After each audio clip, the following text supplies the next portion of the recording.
Hello साथीहरु, आज म रेडियो एक्टिभ डिके इक्वेसनको डेरिभेसन गरेर आउनेछु। यो डेरिभेसन तपाईहरुको लागि धेरै इम्पोर्टेन्ट हो। तपाईहरुको एक्जाममा 4 मार्कमा सोध्ने डेरिभेसन हो। त्यसैले तपाईहरु यो भिडियो चाहिँ लास्टसम्म हेर्नु होला। ल अब हिँडौँ हामीहरु भिडियोतर्फ लागौँ।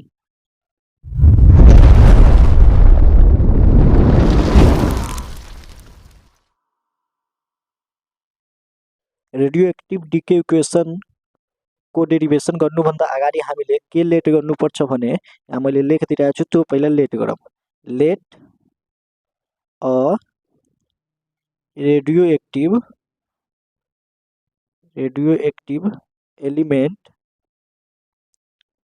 element contain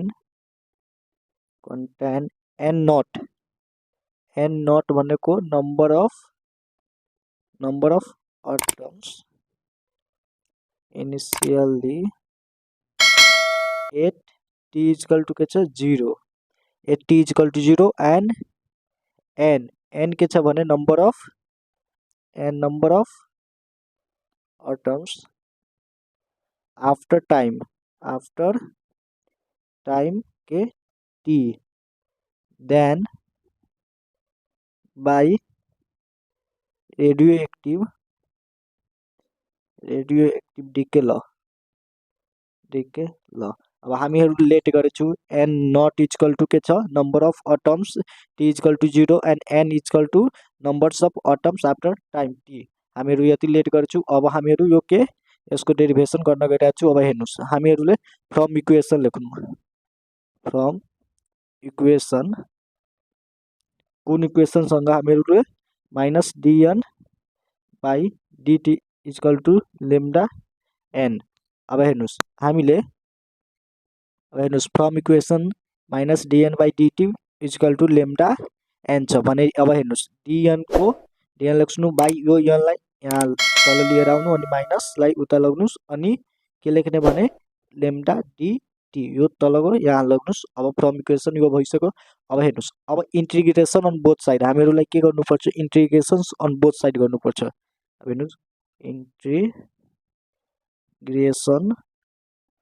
on both sides हामीहरु यो बोथ साइड गर्यो भने हामीहरु के पाउनुहुन्छ त्यो लेख्नु पर्छ हामीले। अब हेर dn by n equal to minus lambda dt। अब हेर्नु इन्टिग्रेसन बोथ साइड गरिसक्यो हामीहरुले। अब हेर्नुस् के आउँछ भने log n or in n minus equal to minus lambda t plus c where अब c के छ भने यहाँ c इज इन्टिग्रेसन कन्स्ट्यान्ट। हाम्रो यहाँ के थियो भने c के छ इन्टिग्रेसन कन्स्ट्यान्ट छ। अब तपाई यो इन n पनि लेख्न सक्नुहुन्छ या log n पनि लेख्न सक्नुहुन्छ। अब हेर्नुस् 8 हाम्रो के थियो 8 t equal to 0 n equal to के भयो n नट भयो। अब हामीले योलाई इक्वेसन 2 मानौं, योलाई इक्वेसन 1 मानौं। अब हेर्नुस् यति भएपछि हामीले के लेख्न सक्नुहुन्छ n naught equal to minus lambda into 0 plus c और c equal to n naught in n not.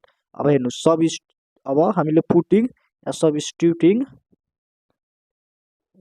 The value of equation के हामी 2 मानेथ्यौ इक्वेसन्स 2 वी गेट हामीहरु के पाउन सक्नुहुन्छ भने इन n इक्वल टु के minus lambda t plus n naught. अब हामीहरु हेर्न सक्नुहुन्छ n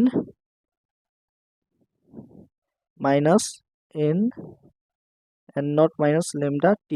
अब हेर्नुस् हाम्रो n कमन आयो n minus n by n naught equal to minus lambda t equation 3 मानौ। अब हेर्नु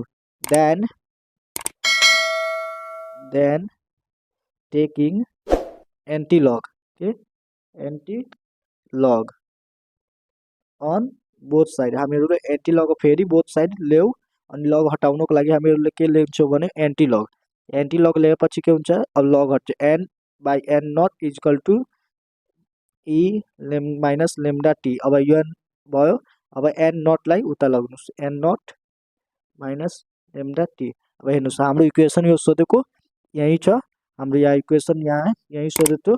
हामीले के प्रुभ गर्यो, यहाँ प्रुभ गर्यो। अब देयर फोरमा के लेख्नुहोस् भने n equal to n naught e power minus lambda t. यो के भनौँ, योलाई इक्वेसन 4 मानौँ। which is required expression। अब हेर्न सक्नुहुन्छ। अब आजको यही सोधेको थियो, यही प्रुभ भयो। अब तपाईहरुले यसलाई चाहियो भने स्क्रिनशट पनि लिन सक्नुहुन्छ, या तपाईहरुले यो कपीमा लेख्न पनि सक्नुहुन्छ। ल आजको लागि यति नै, हस्, धन्यवाद।